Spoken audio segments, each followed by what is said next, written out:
Ya vimos lo que pasaba en las zonas A y B, las que están por arriba y por debajo del cinturón de estabilidad, y ahora vamos a ver qué tipo de desintegración o de emisión radiactiva sufren los núcleos que se encuentran en la zona C, o sea, esos núcleos que están más allá del número atómico 83, donde se termina el cinturón de estabilidad y lo que tenemos es un exceso de nucleones, o sea, tenemos demasiados protones y demasiados neutrones. No es un problema de relación, es que el núcleo es demasiado grande, es demasiado pesado, tiene demasiadas partículas. Hay un exceso de nucleones.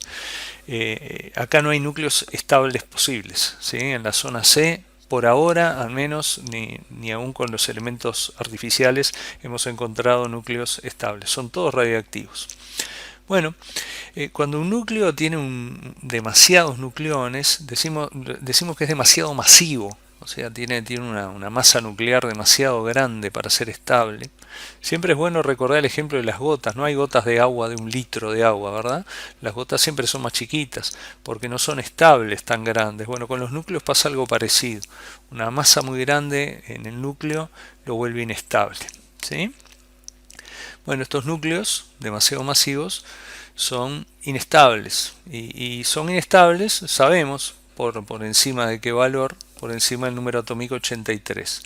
El número atómico 83 corresponde al elemento bismuto, que es el último elemento de la tabla periódica que tiene isótopos estables, ¿sí? Por encima de 83 son inestables, son todos radiactivos, e incluso muchos de esos núcleos no solamente son inestables, sino que son artificiales, o sea, fueron creados en el laboratorio, no existen en la naturaleza, ¿sí? Esos núcleos radiactivos, esos núcleos sintéticos son inestables. Bueno, ¿cómo se estabilizan los núcleos o los nucleidos que se encuentran en la zona C? También tienen dos estrategias para estabilizarse. ¿Ah? Pero son estrategias diferentes a las que vimos antes. Ahora no es cambiar la relación, ahora es tirar lastre para afuera, como achicar, hacer que la masa se reduzca. ¿Eh? O sea, ese núcleo que es muy pesado va a tratar de alivianarse. Y bueno, para alivianarse, para pesar menos, dos de las estrategias que puede seguir son las siguientes.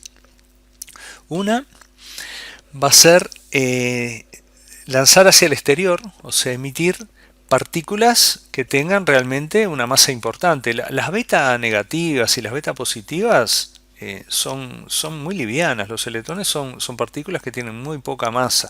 O sea que si el núcleo tiene demasiada masa, emitiendo beta positivo y beta negativo, no arregla nada, porque una beta negativa, una partícula beta es más de 1800 veces más liviana que un protón, ¿sí?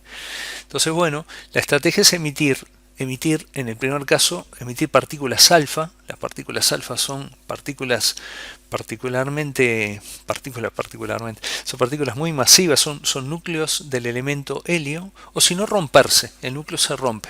¿Ah? Se rompe en núcleos más pequeños. Como una gota demasiado grande se rompe en gotitas más chicas, bueno, el núcleo sufre fisión espontánea, y se rompe en núcleos más pequeños. Esos fenómenos, esas formas de estabilizarse pueden ocurrir a la vez, ¿no? Pueden ocurrir ambas a la vez. Generalmente ocurren, o sea, muchos de esos núcleos se fisionan y además emiten partículas alfa, estando en esta zona. Bien, así que vamos a estudiar por separado los dos procesos por los cuales se estabilizan estos núcleos. El primero, la emisión alfa. Bueno, ¿qué son las partículas alfa?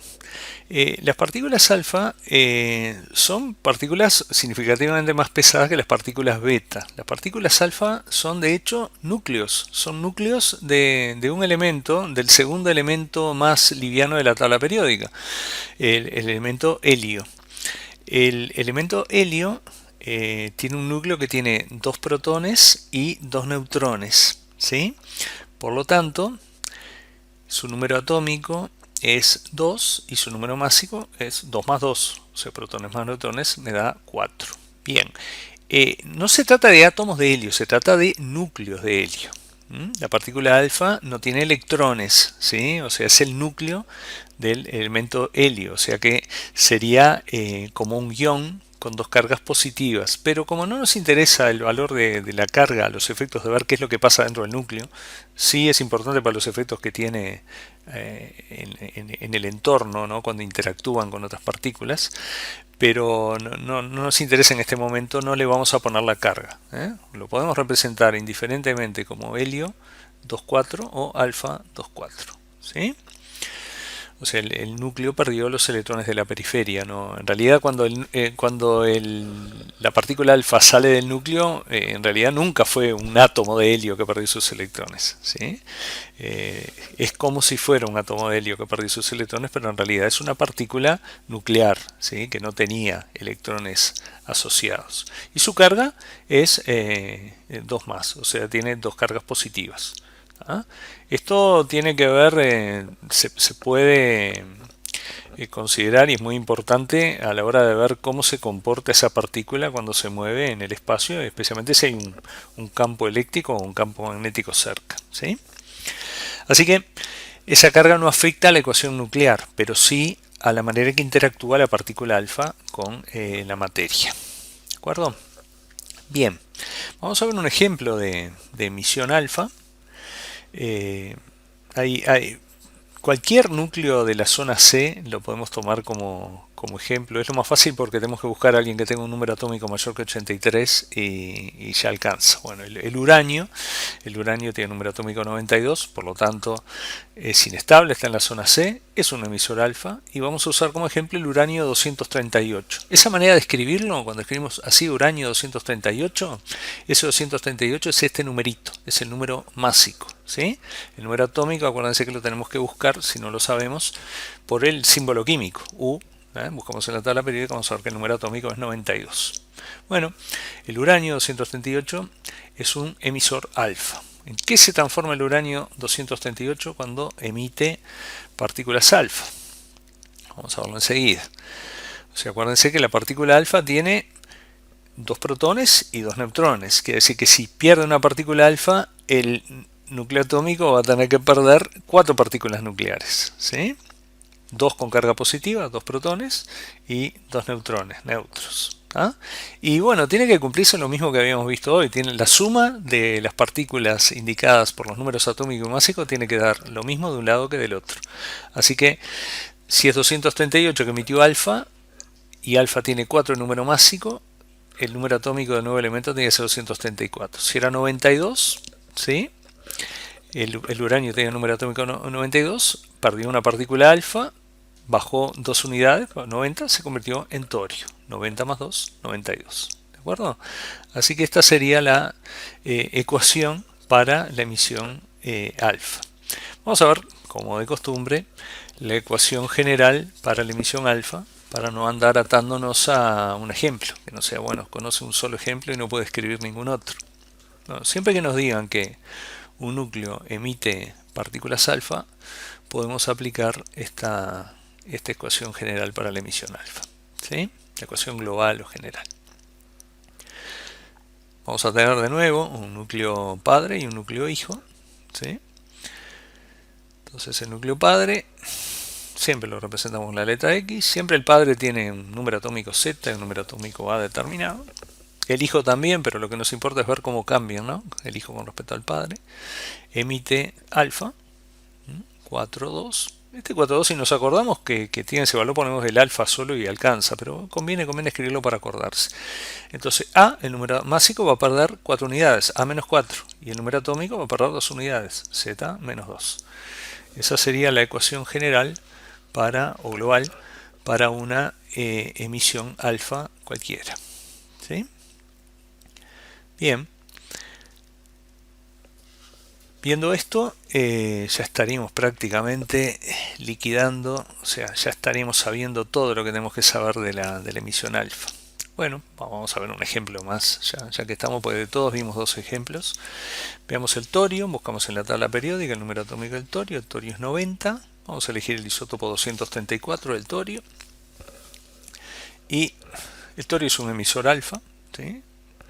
Se encuentra en el amianto, por ejemplo, hay torio 234 que emite partículas alfa.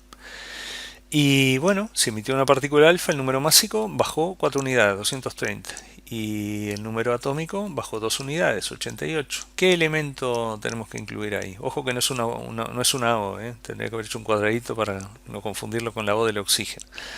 Bueno, el elemento que corresponde a la emisión alfa, esta rayita no tiene nada que ver con nada, vamos a sacarla. Tenemos ahí dos rayitas que no debieron aparecer. Ahí está, limpiamos un poco. Bien, el elemento es el radio. Un núcleo que sigue siendo radioactivo. Fíjense que su número atómico sigue siendo mayor que 83. O sea, el radio también es un emisor alfa, ¿sí? Emite otras cosas además. Quiere decir que un núcleo radioactivo puede originar otro núcleo radioactivo, ¿sí? No siempre, es más, muy a menudo, no se alcanza la estabilidad con una sola desintegración. O sea, un núcleo radioactivo genera otro núcleo radioactivo, que a su vez genera otro núcleo radioactivo, emitiendo a veces varias veces la misma partícula y a veces alternándose con las partículas que emite. Eso es lo que constituye lo que se conoce como una serie de desintegración radioactiva. Al final de la serie vamos a llegar siempre a un elemento estable.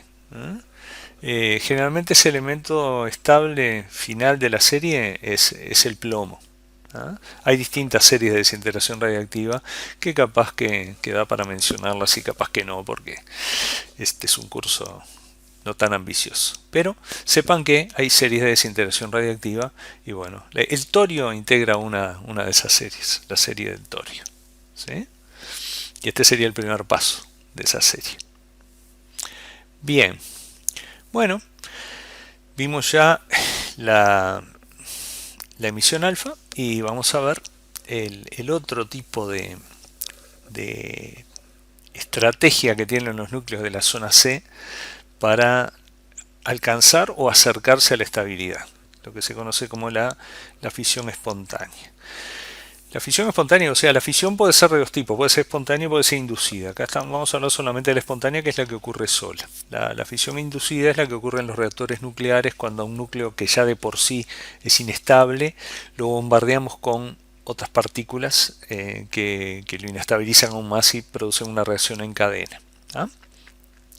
Bueno, en la fisión espontánea el núcleo se rompe espontáneamente, o sea, se rompe solito, y cada fragmento es un nuevo núcleo. Es un nuevo núcleo. Es un nuevo núcleo, por supuesto que como el núcleo original se rompió, se van a originar dos o más, no tienen por qué ser dos, va a ser un nuevo núcleo más liviano, o sea, van a ser núcleos más pequeños que el núcleo original. ¿Sí? ¿De acuerdo? Bueno, estos núcleos, ¿sí? Estos núcleos que se forman por fisión, no siempre son los mismos. O sea, no podemos saber exactamente cuando se fisiona un núcleo de uranio 238 cuáles van a ser los pedazos que van a quedar. O sea, podemos suponer que se van a formar determinados núcleos que son más probables que otros, pero no hay una ecuación que me permita decir, bueno, si este núcleo se fisiona va a producir esto más esto, ¿sí? O sea, lo que se tiene que cumplir es que no se pueden perder partículas nucleares, ¿sí? Pero no hay manera de conocer exactamente cuando se fisiona un núcleo atómico, en esa fisión en particular, qué núcleos hijos se van a producir. Es como se nos cae un plato al piso, no podemos saber cómo van a ser los pedazos que van a quedar cuando se nos cae. Sabemos que van a quedar pedazos más chicos del plato, pero no vamos a saber exactamente qué pedazos van a quedar. Y sabemos que es poco probable que quede un pedacito muy chico y un pedazo muy grande, o que se parta exactamente a la mitad. Bueno, ese tipo de cosas también valen para los núcleos, ¿sí? Bueno, vamos a ver un ejemplo, ¿no? Un ejemplo totalmente inventado.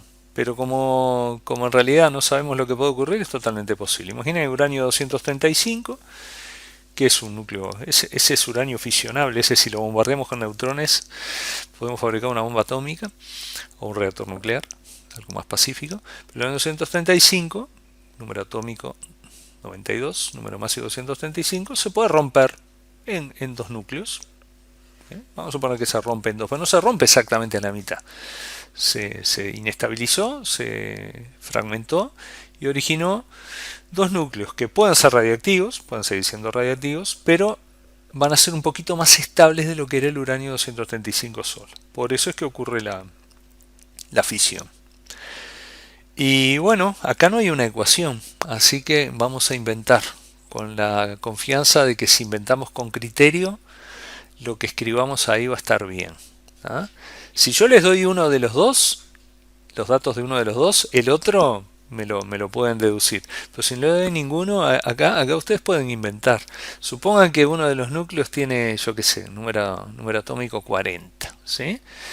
Y bueno, el otro va a tener que tener número atómico 52, porque 40 más 52 me da 92. ¿De acuerdo? ¿Sí? O sea, si me hubieran dado, mira, este núcleo que se forma es 40, ¿cuál es el otro? El otro núcleo, dije, bueno, el otro va a tener número atómico 52. Supongan que el número másico del de arriba quedó en 135. Y bueno, y el otro va a tener que tener 100, porque 135 más 100 da 235. O sea, aquello que habíamos visto se tiene que cumplir. ¿De acuerdo? La suma de los números atómicos y la suma de los números másicos de un lado y del otro de la reacción me tiene que dar igual. Bueno, buscamos a los elementos correspondientes. 40 número atómico es el circonio y 52 es el telurio. ¿Ah? Así que se formaron esos dos núcleos por fisión. Podrían haber sido otros, podrían ser otros los núcleos formados, los productos, pero nada impide que sean estos, ¿sí? O sea, es mucho más al azar, mucho más aleatorio que lo que vimos en los casos anteriores. Ahora, eso sí, si tenemos los datos de uno de los núcleos, ya el otro no es al azar, el otro tiene que cerrar perfectamente, o sea, la suma de los números atómicos me tiene que dar lo mismo y la suma de los números másicos tiene que dar lo mismo también. ¿Ah? Eh, algunos, acá les estoy poniendo que algunos productos son más probables que otros, o sea, tampoco es que pueda ocurrir cualquier cosa. Ahí se sabe que hay algunas probabilidades más altas que otras.